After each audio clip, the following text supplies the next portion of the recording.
انجه معمولی وکړه نو ما معمولی خوب هم نه کړی ډېر ډېر خوب رانجه مې نه دی چولې څکه معمولی اسې مې سترګې پټې شوې ته فتح الزبیر وسعدا فدعوتهما له دې دا مشورې والا کسان وشاورهما ثم دعاني فقال ادعوا لي عليا فدعوته فناجاه حتى نم شفشوا ثم قال علي فقام فاسد قولي فتمع شمال بادشي راكب وقد كان عبد الرحمن يريد علينا شيئا جدي مخالفته لك والمهاشم له ثم قال ادعوا لي عثمان فناجاه حتى فرق بينهما المؤذن صباح بانسرا دعا يوم الجزائر فلما صلى الناس الصبح واجتمع اولئك الرهط من المنبر فارسل الى من كان حاضر من المهاجرين اغيم حروليك الانصار وارسل الى امراء النار قومندانان وتم سوال جواب لګا کوئی په تاسو راشه او دوی ټول موافقت کړو په دغه حج کې سره عمرنا چې کوم مجاهدین جرنیلانو ټول حج راغلي عمرنا نو اغيم راو فلما تم تشهد عبد الرحمن ثم قال اما بعد يا علي اني قد نظرت في امر الناس ولم ارهم مولد داخل برابر عثمان سره یو کس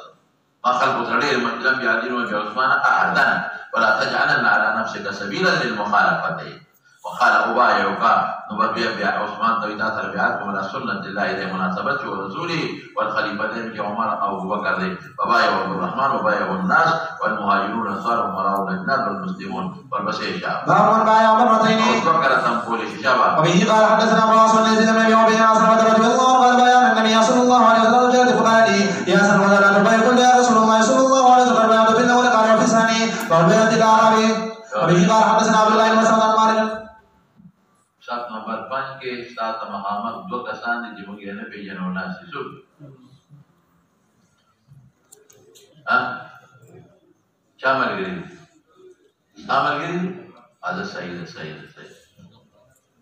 और बस ऐसा وبه قال حدثنا عبد الله بن مالك بن محمد بن مدري عن جابر بن عبد الله رضي الله عنه عن عربي بايع رسول الله صلى الله عليه وسلم على الاسلام فاصابه وقال فقال اقل بيات بابا ثم جاء فقال اقل بيات بابا يعني غلط है इमाम बुखारी से सुनो क्या यानी बेआत ये वादे था खास खल्क न दे बेआत न जा दे ताम खल्कम दे क्या बजे فقال رسول الله صلى الله عليه وسلم अगर खिलाफ इस्लाम में आको खुदा नूर पर बाय तकियास को छे क्या बजे ودم زوجي بماذا قالوا कर बेआत बड़ी सी पहले बेदा باب بيعت الصغير وبه قال حدثنا علي بن ابي قال حدثنا عبد الله بن زيد قال حدثنا سعيد بن ابي قال حدثنا ابو بكر بن عبد الله بن مجد رضي الله عنه شيخ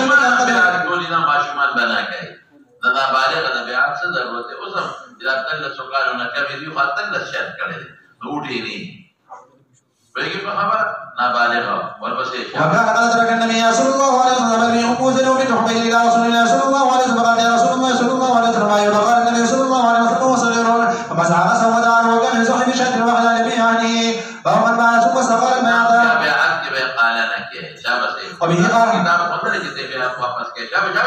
حدثنا عبد الله بن قال قلنا وزن محمد بن عجاب بن عبد الله رضي الله عنه عن عربي قال رسول الله صلى الله عليه وسلم عليه الاسلام فاصاب العربي وكل من بدأ العربي الى رسول الله صلى الله عليه وسلم فقال يا رسول الله صلى الله عليه وسلم قل بيعتي قال رسول الله صلى الله عليه وسلم جاء فقال قل بيعتي بابا ثم جاء فقال قل بيعتي بابا وخرج العربي فقال رسول الله صلى الله عليه وسلم بمدينه الكير انا خبز كان دركي او چې کوم پاکي هغه صفا کوي بیماری تکلیف کراول نو پاکي دا ګند وتلې شو ته ده ها باب بايع رجل لا يبايعه الا للدنيا وبه قال حدثنا عبد الله بن محمد بن عبد النبي صلى الله عليه وسلم رضي الله عنه قال قال رسول الله صلى الله عليه وسلم ثلاث لا يكلمه الله جل وعلا لا يكلمه عذاب اليم رجل على قدر ما بطريق ابراهيم ومن سبيل ورجل بايع امام لا يبايع الا رجل بين اخوه ما يبين وقاله والا لم يفيده رجل بايع رجل بسنه بعد العصر فحلف بالله لقد وجب بهكذا ومن تصدق فقد ولم يقل بها نن زما چې دا څومره خلک اگر چې دا خو رسمي د بیعت یو نه دی خو یو شی کړی دی دا وټه نو دا ټول د پیسو لپاره د خدای لپاره څو کم کوي دا باندې سبا نوکری راکړي نو دې مال د دنیا کار کوي مال په تانه تحصیل کوي ورپسې ځان باب یادی نساء اور عباس رضی الله عنهما وبه قال حدثنا بیعت کول شي او د خلافت بیعت نه کوي ضرورت یې نشته د خزوغان وبه قال حدثنا من يمان قال قلنا شو بن زريح قال ليس حدثني يوسف بن شهاب قال قال يقول ادريس القولاني انه سلمان بن صابر رضي الله عنه قال يقول قال ان رسول الله صلى الله عليه وسلم نحن بمجلس تبايعوني على رجل من لا شيء ولا تشركوا ولا تكفروا ولا تقولوا ولا تكفروا بیعت د طریقت و تمامي د تصوف او جواب ولا تتركوا ذلك تبتغوا بين ايديكم وارجلكم ولا تصلوا بمعروف المعروف منكم أجر على الله من أصاب من ذلك شيء فهو في الدنيا وهو كفارة له ومن أصاب من ذلك شيء فسره الله فمن لله إن شاء فمن شاء فبايع لنا ذلك. وبه قال حدثنا محمد قال حدثنا أبو الرزاق قال حدثنا محمد بن سنان ورد عن عائشة رضي الله عنها وعنهم قال كان النبي صلى الله عليه وسلم يبايع النساء في الكلام هذا الآية لا تشركوا بالله شيئا. قال كما مسني رسول الله صلى الله عليه وسلم قال إن يولد يملكها هذا إيمان بيعت تقولي داخل كل شيء باللسان سلام. وبه قال حدثنا مسلم قال حدثنا ابو الوارث عن يقال حدثنا ابن عتيبة رضي الله عنها وعنهم قال بايع النبي صلى الله عليه وسلم على ان لا يشركوا بالله شيئا ونهانا عن النيات وقبل امرأة منا اذا فقالت فلانة اصابتني وخذ الناس كتبه كدينا هما جمعي جلاس به ورکاو لکه یو خذ الناس قبض کو جواب ما مخکې کړی قصاص ویل بعض حضرات چې کېدی چې دغه واقع لاس ورکاو خو صادر کې بعض حضرات بعض وایي چې نه لاس به اسې مخامخ کو لیکن راجح قول پر تدوم چې قبض د مراد نه بیعت کول دي اوس هم ډېر خلک وایي بیمار ګانګي له لاس ورکړه لاس یې نه ورکړي نو قول به اقرار ته وایي نو نه او نه اقرار شابه وانا اريد ان اذا لم يخرج المذهب رجل فما هو الامراه الا مسلم ان مدد کړي نه حقي تمام مړي پدې جړلې دي دغه بدل خلاصون فلم يقل شيئا فذهبت ثم رجعت فما وفت امراه ويجي به نو ته سوال اذا نه حق بدل ورکول حقوقنا ده پیغمبر ولې دا پرې خاودا دی وخت دا کافر ولا مسلمان نه و فکافر التقرير دا حجت نه کړه دا کافر په یو عمل سکوت خو تقریر نه دی او رسول الله مبارک ته پته او سبب ته اخذ بدل غواړي نو بیا به مسلمان ای بیا به نشي ورکولی ویګه به دا خو رواجو پرې چې په کوپر کې دا مسله ده وفاونه کې یو خدای هم مگر ام سلیم یې ټول نه وحی وکړي ټول وفا کړی دا په دې نوحه قدو کې دا شی ام العلا او ابنه ابي صبرا دا د معاذ خدای یا ابنه ابي صبرا وامراه معاذ إذا معاذ خذا شك راوينا لي أو كذا بلا خذا ورقصي شمال. باب من نكث بيعا وقوله تعالى إن الذين يبايعونك إنما يبايعون الله على وبه قال حدثنا أبو نعيم قال حدثنا سفيان محمد المدرك قال سمعت جابر قال جاء رجل إلى النبي صلى الله عليه وسلم فقال بايع الإسلام بايع الإسلام ثم جاء قدم أحمد فقال أقل لي بابا فلما هلا قال المدينة بالبريد بخبزها ويرجع قيمها باب الاستخلاف. بادشاہ فقال لك كتوزيع خلیفہ دے مقرر یا کہ مری جدا عمرم نزان لدے خلیفہ مقرر کی نن سبا دا عرب و کشتا من کی نشتا اغیوة ولی عهد وی اغیوة سوی ولی عهد کدی مرشی نو ولی عهد دا یعنی چکم دا غوالا خلق دی سوا دویلی کی گئی دا شاہی پا ونوائیو لکن یو خفا اوٹونو بادشاہ رازی او یو دا غوالا خلق کی دا أنت شخصي وقبضتي وتو شخصي أنا خليفة نبي ولي عهد وتوي وبه قال حدثنا يحيى قال حدثنا سليمان بن بلال عن يحيى قال سمعت القاسم بن محمد قال قد عائشة رضي الله عنها وقال سوف قال رسول الله صلى الله عليه وسلم لا أغا وقت من استعمالي كي سرقوي وسم خلق وي أوازنا كي واي سرا ما تشوي دا وقال لهم ذلك لو كان كذا شيء لكوارا أغا وقت وجه سري وجه سرنا مرمى او د جام دیما فخر بدلوا وادعو لك نو بس عائشه قصاش واسه کړیا مور مې دې مړ شي د دې ګور شمه والله ممدار ګمان کو چې ما مرد خوښ کنه ولو كان ذلك كذا شيء مړ شمه نو د ولل تتبع وګرځي اخر پر وس کې معرضن به بعد ازواج کا ازواج په اعتبار ما يكون وته وي بل خطبه لیکل دا څه خبره پس اوسه بس کله پر چې په دا غوړ باندې تمام پاتې اے مولانا اوسم دا خلیوی کنه چې په سره اثبات نشته وایي چې خدای امر شي کنه او دې جنازې پسې د خپل خدای رواني نو هم نظر په پردو کوڅو کې چکرې ورپسې شه فقال النبي صلى الله عليه وسلم عزت دې سر زت وارثان انا اقول لما سر ماتي یعنی لما سر دما د سر درد دما د مر کړی لقد هممت قسم کړی ورته ان ارسل الى ابي بكر وابنه فاعهدوا في وصيه وتوكما دې مناسبت ده خلیفہ ان يقول زمانہ لالا يقول القائلون اذا واسو الدوله وجد مستحق مدان يعني الا يتمنى المتمنون لالا بك مقدر ثم قلت ما يقبل لا سر الله انکار کوي د خلافت غير أبو بكر يدفع الله ويدفع المؤمنون والمؤمنين دفعك أغيوي يدل خلافت نوبك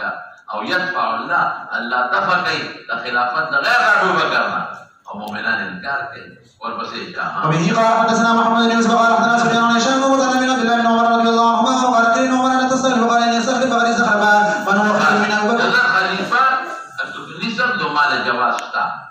وليه؟ فأنا استخلف من هو خير من أبو بكر لغد خليفة وإن أدرك أو قد بريدما ننسم فقد ترك من هو خير من النبي عليه السلام بيغمبر مرد تمنى كري وخليفة نكر نمونا دي نسمع لميگي دو خبر دي معلومه شبا خطا دو چې خلافت دي د پیغمبر مبارک خدای استګر که یو زوړ بادشاہ ځان یو خلیفہ نشي دیولی شي ابو بکر نیول او کنه نشي شورا مقررین او شورا مقرر کړو ورپسې بیا فاسنوا علی بغارات من وراء المجدون النجوة من كفر ولا عليه فقال یو سړي براغب یاره رغبت ابتدا خلیفہ دیولو ويري رب یا سنا خلیفہ ونیزم او سبا روانه کی غلط کار کی ځکه مجرم نشم دا یو چوي فقال رجل هو راغب في عمر راغب من رغبتم كيف خلیفہ نیولو وراغب يريها یا سنا سبا غلطه کی دبا وددت زدا فهم اني نجفع عمر وي اني نجوت منه كفافا بالاخلاص من خلافت صح خلق ته فائدې مې لري ورکړي او بیا مې د سر بسر لا لي ولا عليا چې نه د ما د پاره څه پیدا او نه په ما سبب وای چې بل د خلافت چې د څومره چې پر جهادونه مې کړی دی او دې کې چې په ما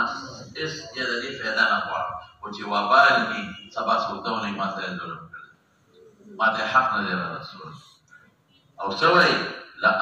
اتحمل غوادت سروایا اذا من نبي بارك حيا ولا ميتا حيا صار چې په جون چې د خلیفہ نبی رحم ارمان چې د خبره او ميتا دا چې د مرګ نه پس بل مقرر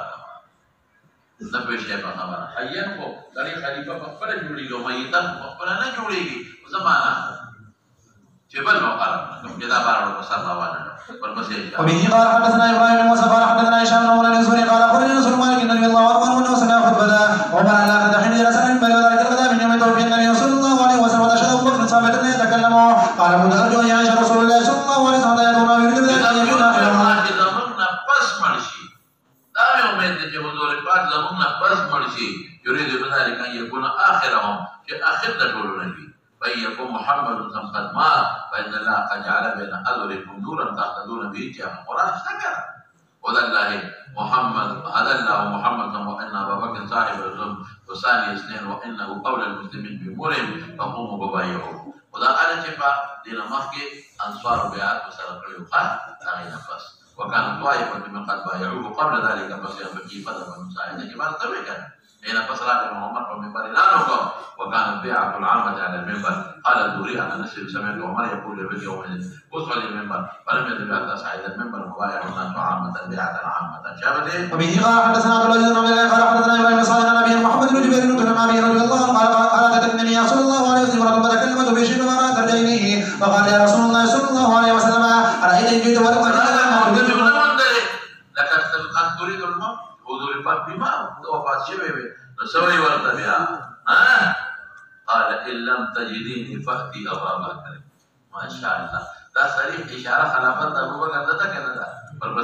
وبه قال حدثنا مسلم قال حدثنا يا رسول الله قال حدثنا قيس مسلم قال كم شهر رضي الله عنه قال يوم بساعة تدبر وطن ولي حتى يري الله خليفة النبي صلى الله عليه وسلم اتباعه كذا نقول خان ثبت أبو خان سلامنا بعد شهر حتى يري الله خليفة النبي صلى والمهاجرين أمرا يعدلونكم به خدای پاک د پیغمبر خلیفہ او مهاجرین تداس یو امر وکړي چې تاسو بلاغي په ذری معذور برګانی معذور دا چې د اعراب علماء له زور ظلم په مکه او جاتی په مکه وي شابته باب وبه قال حدثنا محمد بن مسلم قال حدثنا ابو بكر قال حدثنا شعبة بن الله قال سمعت جابر بن سمرة قال سمعت النبي صلى الله عليه وسلم يقول ان يكون 12 امير بقى المصنع دا هغه خلق خدا خدا حق قبيله اذا د حضور پاک د زمانه پس مرتد شو نو چې دا مرتد شو ابو بکر صدیق په سره جهاد وکړ نو دې ځل او دې وی چې مسلمانانو موږ مرتد شو ابو بکر ذکر ورته ده ولو خان الله خلیفہ د پیغمبر تا او مهاجرین دی او امر تاسو پای معذور کیږي ذکر تاسو څنګه درو او تاسو د دې دی چې مو خواوي چې پیغمبر مبارک هغه چې دی نو بس هغه د جوړ د پورې نبوت بیا باندې یا دی با تاسو خپل عذر نه کول نو زه وی تاسو بیا ورسته فیصله وکړي شابه دې يقول إثنا عشر من فقال كلمة المسلم الأئمة من قريش ترجمة الباب كما تقول شابه فقال أبي إنه قال كلهم من قريش باب إخراج الخصوم باب إخراج الخصوم عن الذي من البيوت بعد المعرفة فقال أخرج عمر بن وقد أخرج عمر وأبي بكر رضي الله عنه وبه قال حدثنا إسماعيل قال حدثنا مالك بن زياد عن أبي هريرة رضي الله عنه أن رسول الله صلى الله عليه وسلم قال والذي نفسي به لقد أمر أن أمر بحكم يتحدث وأمر بسورة بيوتنا ثم أمر لما يؤمن الناس وخالف إلى رجال وحرق عليهم من بيوتهم والذي نفسي به لم يعلم أحدكم أنه إذا عرف سبيلا أو حسنة إلى شهيد عائشة قال محمد بن يوسف قال يوسف قال محمد سليمان قال قال الله مرقات من ينزل بالشاة من اللحم من ساد من ميزان من مقولة باب عن الإمام أيما مجرمين والناصر ما هو زيارة ونحوه وبه قال حدثنا يا بكر قال حدثنا ليس له قيل من شان عبد الرحمن بن عبد الله بن عبد الله بن مالك وكان قال كعب بن مدين عن عمياء قال سمعت كعب بن مالك قال لما تقدم عن رسول الله صلى الله عليه وسلم فذكر حديثه وانا رسول الله صلى الله عليه وسلم سمعنا كلامنا فلبسنا على ذلك 50 سنة وذكر رسول الله صلى الله عليه وسلم یو انسان چې د بل نه رستو شي لاړ نشي نو هغه موقع ته ودرسېد کنه اختتام راځي کنه دې لاله وأذن رسول الله صلى الله عليه وسلم فتح الله علينا بسم الله الرحمن الرحيم كتاب التمني باب ما جاء في التمني